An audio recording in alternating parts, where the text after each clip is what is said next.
So we have two more topics here this afternoon. The next one is matching soil moisture and fertilization strategies, which fits real well with the last couple of presentations we had. And the last one this afternoon is to micro or not to micro. So I think we're close enough to the time here. I'll do the intro, and then you can get going, John. Great. So John Hurd here will be presenting matching soil moisture and fertilization strategies. John is the soil fertility extension specialist with Manitoba Agriculture, and he's been doing this for how long, John? Almost as long as you. Almost as long as I started in '88. When did you start? Oh, I had a full head when I started. Anyway, so 81. 80, not here though. No. No, 81. I've Okay. just been here since the rain started in the mid-90s. Oh, okay. Well, I started in the drought years in '88. Anyway, John Hurd is the Manitoba Provincial Soil Fertility Extension Specialist, again with the Manitoba government. John is one of the most passionate people about soil and fertility you will ever meet. Please welcome John Hurd here this afternoon. It's a long ways from you. Okay. Good. I'll use my outdoor voice too then. Please. Okay. Very good. Okay. Thanks very much. And I am really glad that you guys picked this topic back last August, because I don't need to speculate. You said it's dry. So, but I'm really glad that we had the previous speakers, because the story isn't as grim as I may paint for you here. I was asked to paint a story for a dry year. So I'll go into that and then answer a lot of the specifics once we're into this. So of course, as you know now, you don't get a soil fertility talk without learning first about the 4 R's. The 4 R's, these are our strategies that keep us nimble and allow us to adapt to maybe what Mother Nature throws at us as far as weather or what conditions are. And the 4 R's are applying fertilizer or fertility at the right rates, sources, placement, and timing, and allows us to address other issues while we're doing that. But really here, what we want to do is employ those approaches when we look at managing maybe adverse weather conditions. So again, when we were asked to do this in August, my question is it still dry? We'll look at some of those same maps that Rob had, looking at soil moisture. Historical guidelines, 1988.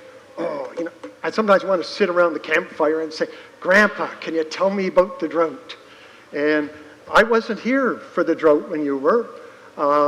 I was in Ontario, and I remember those years as an extension agent. Those are the years that we harvested our 70 bushel corn crop with the straight cut header, because the cobs were about this size and we're just going through the snapping rolls. So in Ontario, that's how they experienced 88. But out here it was different.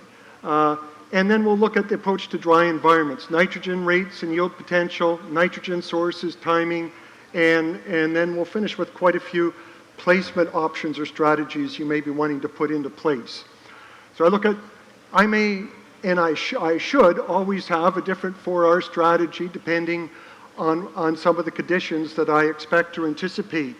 And if I'm thinking dry conditions, most of the emphasis I'm going to put on is placement. And I'll show why some of those others might be less of an important strategy. But when we get into wetter environments, then we deal a lot more with rate to account for losses, with sources to manage losses, and timing to manage losses. So, but if you're really counting on it being a drought, placement is the thing, and you've got about 2 more hours to buy equipment out there. So we'll go over some of those aspects. In regards to soil moisture, big impact is on yield potential and then that nutrient requirement. Nitrogen losses, only one pathway that I know of is big during drought conditions. We should expect to deal with seed-place fertilizer injury. We talk about the soil moisture effect on P and K. We don't usually talk about that, but it can have a large effect on early season uptake, and then mineralization is reduced. Again, using the 4R approach. And nutrients are very dependent on moisture. So it's not just moisture drives yield potential, but nitrogen and sulfur are taken up as crops respire or transpire and pull water from the soil. Nitrogen and sulfur come along for the ride. If there's not a lot of water, then there's not going to be a lot of uptake or access to nitrogen and sulfur. But even what's maybe more important is the slow distance traffic, the diffusion of phosphorus and potassium. And if we have really dry seed beds, that's why sometimes we see tremendous response to seed place fertilizer, is because diffusion is hindered when we don't have a continuous film of water in the soil there. And we'll look at some examples. First, the big thing maybe is rates. If you're concerned about that you're dealing with these dry conditions. And out of 88, well, Rajan, you're here, and I see someone else hiding up there. Elmer, you were here earlier, yep. You survivors from 88, you guys wrote fact sheets that no one uses. Because what happened in 1993? It started raining, it never really stopped much. So we've got these great fact sheets to talk about a four-prong approach to manage dry conditions. First one's to determine soil moisture. I know the speaker after me is Jeff Shano, and I know you had worked one of these. Who knows what this is? Who's from Saskatchewan? Good. Very underutilized here. We use them for stakes in our plots. But this is the Brown probe, and if you read Les Henry, you know that he probably wouldn't go to the field without one in the spring. This is how you measure yield potential. You simply press it in the soil, and as far as it goes in, that's where the moisture is. Don't have the heart to tell them that when we're seeding, there's still frost in the ground. But anyways, if it hits that area where it's not going any further, it's either a rock or a dry soil. The other part of this in determining soil moisture, and Elmer, you salivated when you saw this little unit here. This one, I can take my soil sample at depth, and then I can determine based on the soil texture what moisture holding capacity it's likely to have. So we have some tools that only a handful in here have ever used before. The rest of you want to Google the answer, but there are tools that allow us to assess the stored soil moisture. Two, we can guess the seasonal rainfall, or you just heard some intel with the speakers before us. I'm glad Rob went through some of that. Next step, we estimate yield potential, and then we fertilize accordingly for that yield potential, less your soil test nitrogen. So this was the example guide that came out of that. If you do those assessments of soil moisture, estimate what would be available, yeah, I knew that would happen.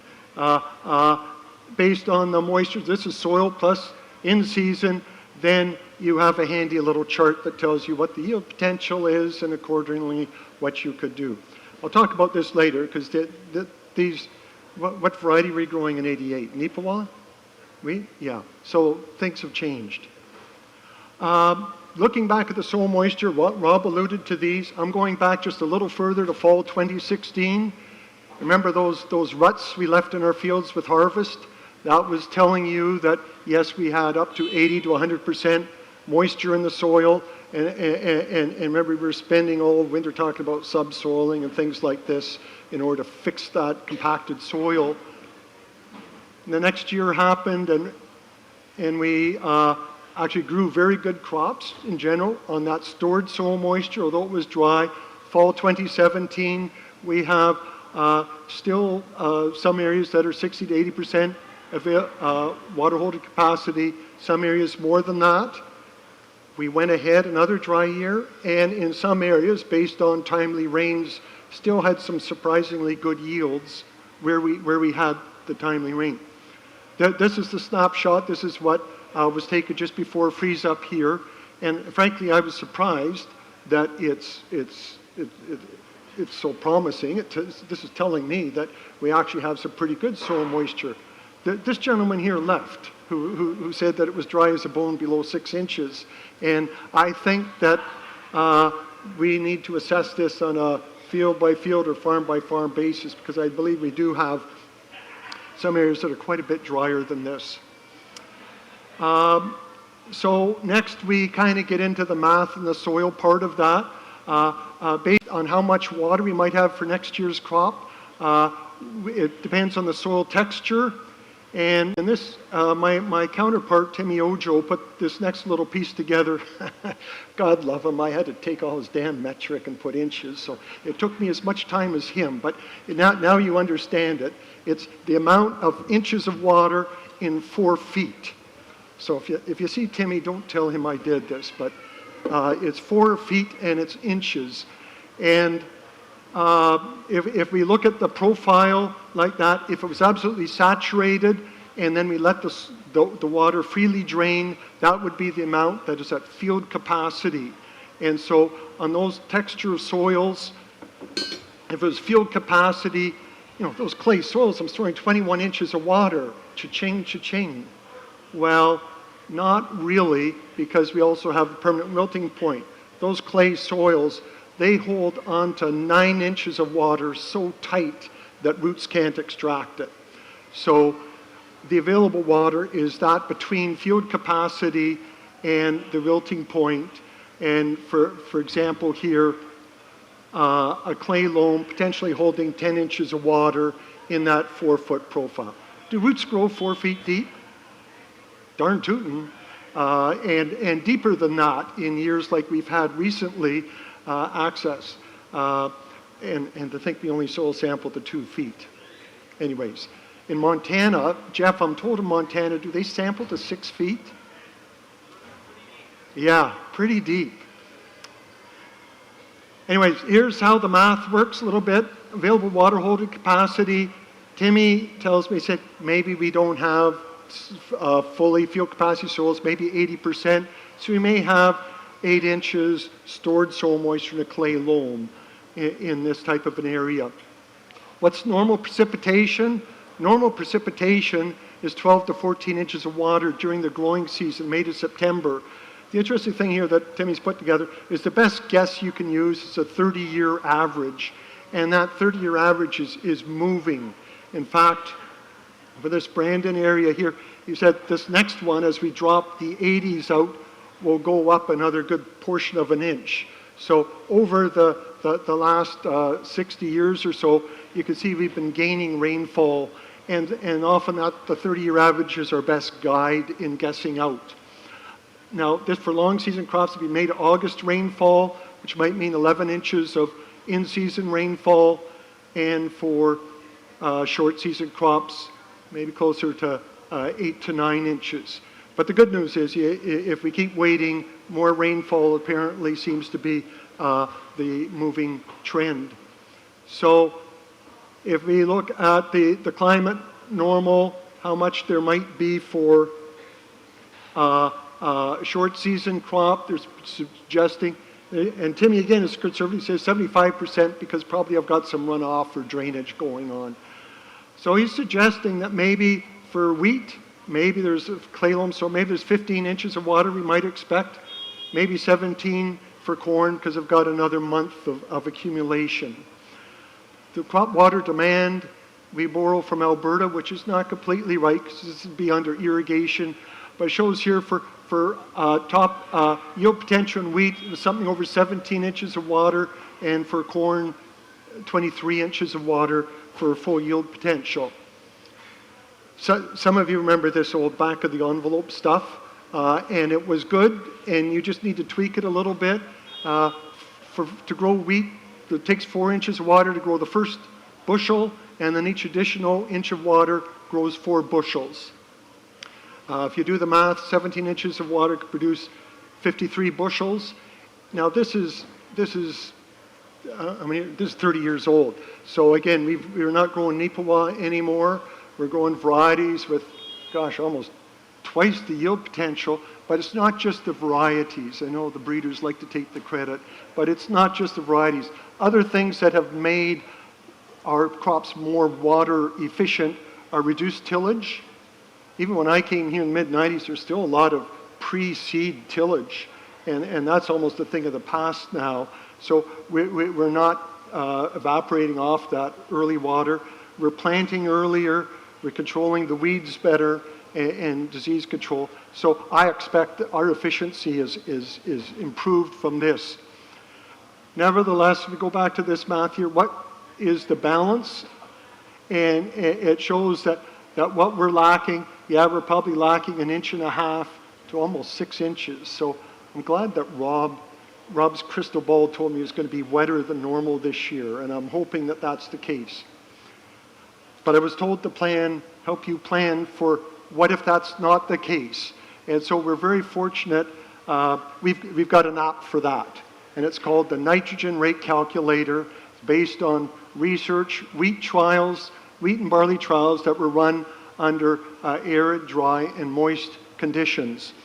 And we can see that as under moist conditions, as yield potential goes up with more nitrogen, likewise under dry conditions, under arid conditions, water runs out before nitrogen runs out. And we'll look at how we would suggest you employ this. As far as the parts of the province or conditions when you would use a different approach, the moist curve we would use in this part of the province and the gray wooded soil area and heavy textured soils in the west. And then as we move to conditions with holding less water in the soil, medium or light textured soils, moving further west, we may move into a dry yield curve, or if we're on light textured, well-drained soils, in other words, sands, we may be choosing to use the arid curve. But we've got more than that. We've got a calculator that takes into account the soil nitrogen, your fertilizer cost, and your projected crop prices. Our soil nitrogen is important for this. This is the AgVise version of their summary from this past year, and we can see that this is the median. So that means that in this area, half the samples had less than 28 pounds residual, half of them had more than 28, but we could see that levels hover around that 30 to even up to 50 pounds residual nitrogen. If we look at the long term, I could just look at this graph and I know when the droughts were. You could go back here and dial in the late 80s and see those were the years when we grew such poor crops that we had tremendous residual N. This is kind of telling me that we grew some good crops, that we didn't have a lot of that residual N left over. So tell me a little bit about nitrogen uptake. I know you've never seen this before. This is brand new to all of you. It's been on our website since, 2007, when nitrogen prices went really high. But every once in a while, we bring it out of the closet and dust it off so you can see how you could employ economics in your nitrogen rates. And in this, you would simply put in your nitrogen prices, your soil test, the crops you're going to go and put in your crop prices. And then it uses those yield curves to generate, where's the most profitable rate of nitrogen for you. So for example, in the moist situation, I look at this complicated chart, but I look here and say, well, this is telling me for about 64 to 65 bushel yield potential, which was not too shabby 10 years ago, that my rate, I have 35 pounds in the soil, that I should be applying somewhere in the range of 105 to 115 pounds of nitrogen. So I'm growing a better variety than that now. So I'd say, okay, under the studies we've done the last 3 or 4 years with much higher yield potential, you basically add about 30 pounds to these. And that worked fairly well for our Brand and Prosper types of wheat. So this gives us a guideline. This is if we were in a moist situation, yield potential was good, nitrogen rates are still rather healthy. Now, if you figure we're in dry conditions, so moisture is more limiting, and we look here, yield potentials maybe 45 bushels per acre, but the optimum nitrogen rate is not much different, 90 to 110 pounds of nitrogen on top of the 35 in the soil. So we need more nitrogen under those dry conditions to get those yields. And then if you're living on a sand dune in, help me, Napinka or someplace, and you're very droughty and you're very pessimistic as far, well, way down here, it says that, well, I'm sorry, but yield potential limited by moisture is going to top out around 35 bushels the acre. It doesn't take much nitrogen. 30 pounds of fertilizer plus 35 in the soil will grant your wish. So that's, we have, oh, I guess I should. Anyways, you just go to Google and ask, so if you want to know how should you change yield potentials based on soil moisture, Google knows. Now the other part is sources, as far as how to deal with, or if we're needing to deal with dry environments. And there's, and this is just the granular sources of nitrogen, but we're very fortunate now that we have a lot more tools that we had 10 or even 5 years ago as far as helping to manage efficiency of fertilizers. So we have these tools. Unfortunately, none of them cost less than bare naked urea. So if you're going to be using these, you want to know that you're using it in a situation where it's going to be profitable. So enhanced efficiency fertilizers don't increase yield. They just maintain yield that if nitrogen would have been lost by some other pathway. And the pathways that we have for fertilizer or nutrient losses, we have volatilization, gaseous loss of surface applied nitrogen and manures. We have immobilization, that's what's tied up in the straw. So poorly placed nitrogen with the straw, you'll feed the bugs before you feed the crop. When we have nitrogen convert to nitrate under wet conditions, we can have leaching or rainfall runoff losses, and under saturated conditions, we can have nitrous oxide losses.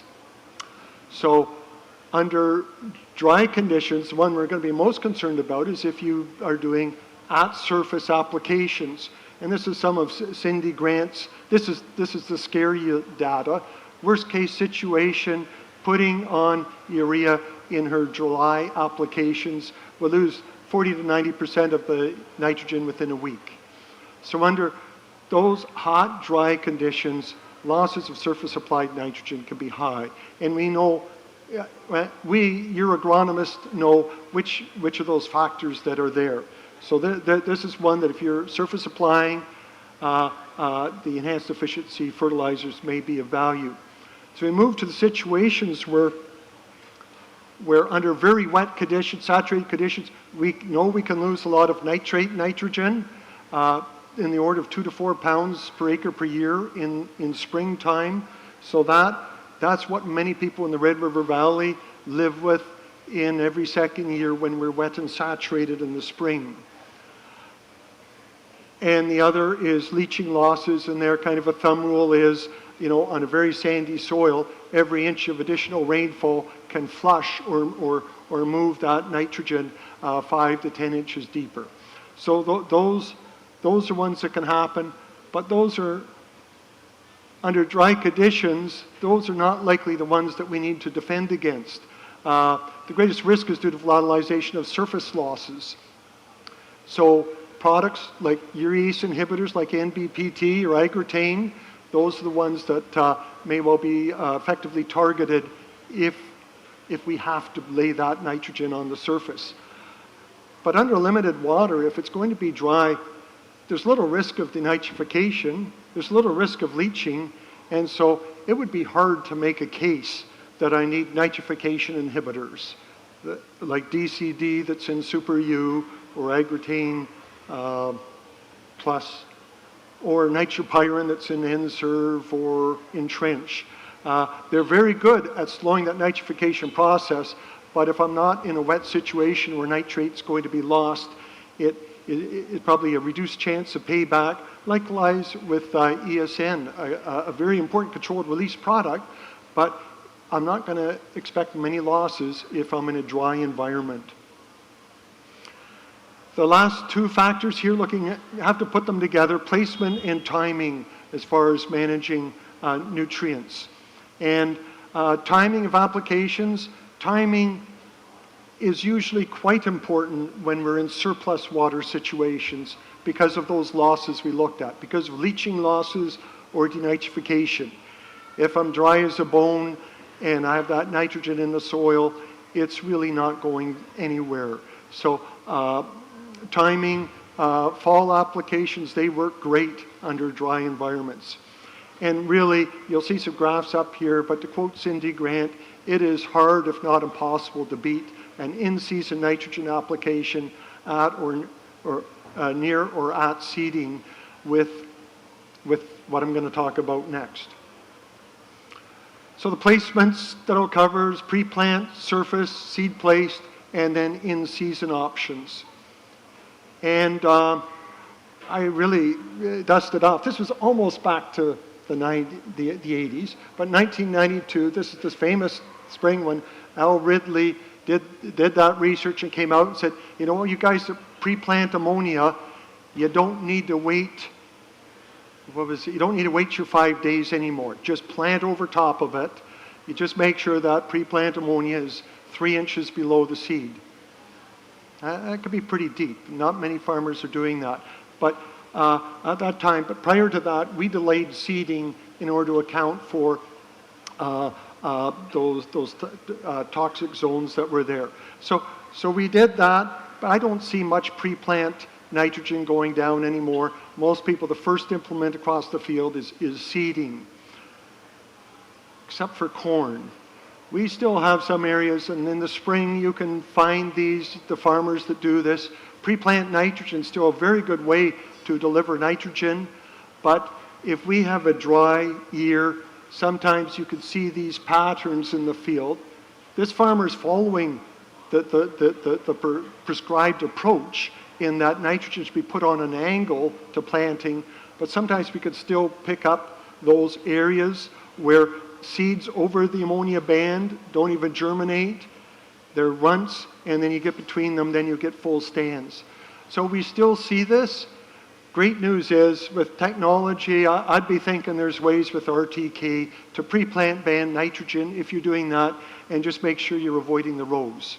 But again, something we don't see in wet springs, but we do in dry springs. I'll talk more about seed placement here, but really when we talk about seed placement injury, it's due to risk of seed burn from ammonia and the salt effect from the fertilizer. Management is really simple. Put it, except for your starter phosphorus, just put the rest somewhere else and drive on. But not everyone has a planter or a system that will do that. So we could tinker with using less damaging sources, so sources that tend to have less free ammonia or perhaps salt. Examples would be ESN, and you know they look there at potentially safe up to 3 times the urea rate. This one here, just a bit of a crime. Cindy Grant at Brand did lots of good research. She wrote the book on this. But then, and the research still exists, but the company marketing NBPT or agrotane decided to step away from the liability of that recommendation. Still works, but if you follow it, you're on your own. Microessentials, S15, again, much safer than bundling my ammonium sulfate in that band, so there's some options there. And there's a product, Crystal Green, is much less soluble than MAP, and so it's going to be there. Only concern, you want to make sure that you've got some MAP there so the plant knows it has some early season phosphorus. But if you're in a box where you can't put your phosphorus elsewhere, pay more for your fertilizer. I guess that's your incentive. We have this chart that we follow as far as what can the recommended means, not recommended, safe rates of urea or nitrogen be placed with the seed of cereals and canola, and it varies by the seed spread, seed fertilizer spread. It varies by row spacing, to give you seedbed utilization. The bigger the number, it means the more spread of fertilizer and seed, and the higher the rates you can put on. So if you had shovels, you could put on a considerable rates of that. The one thing I've blown it up, because usually it's in small print, is when seedbed moisture is low and when weather is hot and windy, reduce these rates by 50%. So these are the safe rates, but the really safe rates in dry years are half this. The factors of seed placement, injury, small seeded seeds like canola and flax are worse. Ammonia and urea worse than UAN that has ammonium nitrate in it. Moist soils followed by dry conditions are worse. Warm temperatures. Jeff, you're here. People always wonder from Saskatchewan, Alberta, why are you guys such pussycats in Manitoba? Why do you have lower rates that are safe? And we attribute it to our high soil pH. Under high soil pH, it tends to drive that ammonia reaction to leave more free ammonia in the seed zone than if my pH was lower. So we have a pH-related reason for our more conservative rates. If you have sandy soils or soils with low organic matter, that makes the crop more sensitive. And again, the seedbed utilization aspect of narrow row beds and wide row spacings. You know those factors, and not just with nitrogen, with phosphorus. This data from Saskatchewan, I don't like that line. I like this line. It says that if I sideband my phosphorus, I could put lots on. In fact, I can build phosphate in canola if I've got sideband capability. But if I'm forcing all that into the seed zone, well, then it looks like anything over 20 pounds, then I may start suffering stand loss and injury and potentially yield loss. So this is like one of Moses' tablets. We just can't forget this, that this is one of the principles that we need to follow. And I said, wow, how often is it dry in eastern Manitoba? I don't know, just the last 4 springs. Rajan, look at that. Between mid-April and usually it's around May 22nd is when we start to get rain. We've had some really dry conditions the last 4 years. So we have had situations where we have been seeing more seed damage than traditionally we might expect. Here, Rajan and I work together in a crop diagnostic school, and sometimes we get things right. Our demonstrations, we don't need to tinker with them. They just turn out the way they're supposed to. And this is an overhead view of seed-placed urea at a high rate in canola there. And we actually have a knob here, or a more eroded knoll. And of course, the stand's thinner on that knoll. ESN, beside there, can't tell here. Some stand reduction, but certainly it looks very good compared to the urea alone. So I need to temper that with just don't throw away that chart. If the chart tells you that the safe rate of nitrogen with the seed is 0, you can do the math with me. 3 times 0 is 0. And so even ESN in a high-risk situation can lead to reductions. And agronomists in southeast Manitoba, or southwest Manitoba, provided this to me a couple years ago, and we've seen more of it since. So yes, those are very important advancements that we have those products, not bulletproof. The other source that very important in canola is sulfur supply, and work that she was here earlier in the day. Larissa Grenko, now Stevenson, did this work looking at how stands thin across the landscape due to fertilizer source and as well, this famous hill is just near Nesbitt if you're traveling home on number 2. This is from the low spots, and Larissa stole the soil off of the bald knoll.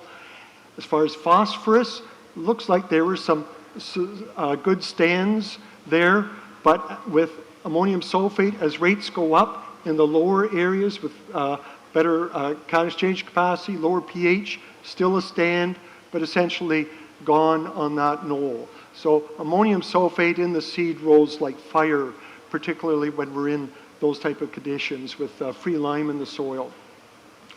But this past year, even in a high situation or a safe nitrogen source in a sandy soil and dry, we had textbook urea burn, and this is what it looks like. There's no single plant symptom. You'll have good healthy ones right beside runts, right beside babies with no roots, and right beside seeds with no roots and no shoots. So you'll have all variety in there.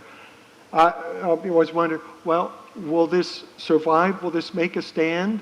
And the good thing is it generally does. The stands will be thinner. We're more dependent on tillering to give us yield, and tillering delays maturity. And so it will survive though. Put this in here. That's the pipeline. Mr. Trudeau, give me more pipelines. I would like my whole cornfield to look like that. What's going on here? It was cold this spring, and under cold conditions, we have less availability to phosphorus and potash. And so we were seeing every pipeline showed up in every cornfield early in the year, just telling us it's important to have phosphorus close to the seed, and even this year, it's important to have potassium close to the seed if you're on needy soils.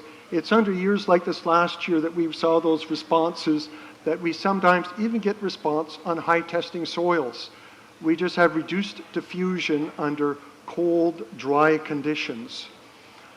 And so you've seen this, but we had, well, I am a salesman. I'm a salesman for side-banded phosphorus in corn. So we had huge responses, early season yield response, or early season growth response to side-banded phosphorus, and it still manifests itself well into July. Sometimes plants grow out of that, not in 2018. And we also had a lot more potash deficiency showing up in fields. Remember, our thumb rule, or not a rule, our creed is that broadcast potash is 2 times as effective, a broadcast rate needs to be at least 2 times the sideband rate to be as effective with the plant. So we saw more potash deficiency that I attribute to the dry seed beds early. Side banding, we consider a very good, safe way to go, but how much separation? Our book says 2 by 2, and you're not going to find a lot of dealers that are selling 2-inch by 2-inch separation, but that is what was found safe. In Dr. Cindy Grant's research, looking at some side-banded urea and UAN in canola, and at some fairly stiff rates, but these are realistic rates, saw substantial stand thinning, not with seed-placed nitrogen, but with side-banded nitrogen. This is the average of 3 years on a clay loam soil here in Brandon.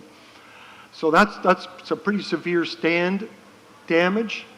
At the end of the day, the canola plant responds tremendously to nitrogen, so there wasn't a lot of yield loss there, but you could see where the Safener Agritane had been used, we then experienced the last lag of yield depression there.